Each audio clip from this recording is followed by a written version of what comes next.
Elisha అడిగాడు ఏలియాని, నీ మీద ఉన్న అభిషేకం నాకు ఇవ్వమంటే ఏలియా ఏమన్నాడు? ఇస్తాను, ఇదిగో దుప్పటని వేసాడా?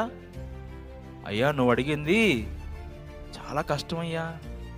గారడి సీమోను వెళ్ళి పేతురు దగ్గరికి వెళ్ళి అడిగాడు, పేతురు మీరు చేస్తున్నట్టుగా మీరు చేతులు ఉంచినప్పుడు వాళ్ళు పరిశుద్ధాత్మను పొందారు కదా, మేము కూడా అదే శక్తిని పొందాలి, ప్రజలకు చేతులు ఉంచినప్పుడు వాళ్ళు కూడా ఆ శక్తిని పొందాలి, మాకు ఇవ్వంటే, ఒరే దుష్టుడా, దేవుని అభిషేకాన్ని ద్రవ్యంతో కొనాలనుకుంటున్నావా?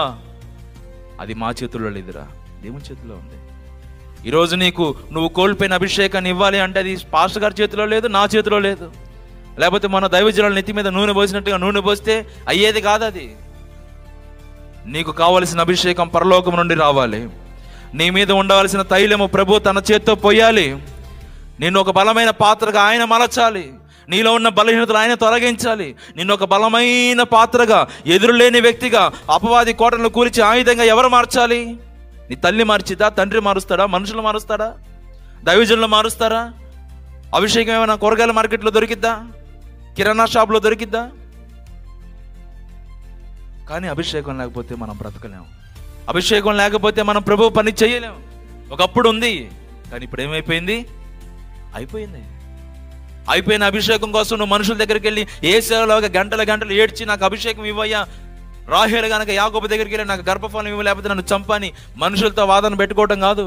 మనుషులు అభిషేకించలేదని, మనుషులు నూనె పోయలేదని, మనుషులు పక్కన పెట్టారని వాళ్ళని వీళ్ళని చూసి నువ్వు కంగారు పడాల్సిన అవసరం లేదు.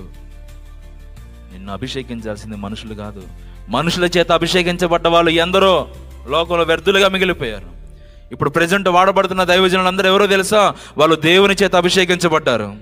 సత్యమందు ప్రతిష్ఠించబడి దేవుని చేత అభిషేకం పొంది పరలోకం నుండి వారికి బలం ఎప్పటికప్పుడు సప్లై అవుతా ఉంది. కాబట్టి ఈరోజు దేవుని కొరకు పరాక్రమం కలిగిన కార్యాలు చేస్తూ ఉన్నారు. దేవుని కొరకు సూర కార్యాలు తలపెడతా ఉన్నారు. లేకపోతే జరిగిద్దా? ఈరోజు షాలేమన్ ఇంత భారం మోస్తున్నాడండి, నూనెని మోయగలుగుతామా? 4 ఉండరు కుటుంబంలో చద్దామనుకుంటారు, 4 మంది సంఘంలో ఉండరు, భయంకరమైన పరిస్థితుల్లోకి వెళ్ళిపోతాం మనం.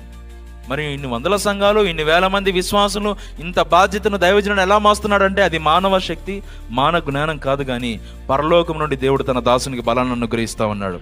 పరలోకమున ఉన్న దేవుడు తన దాసునికి ఎప్పటికప్పుడు అభిషేకం ఇస్తా ఉన్నాడు. నూనెతో నీవు నా తలను అంటి ఉన్నావు.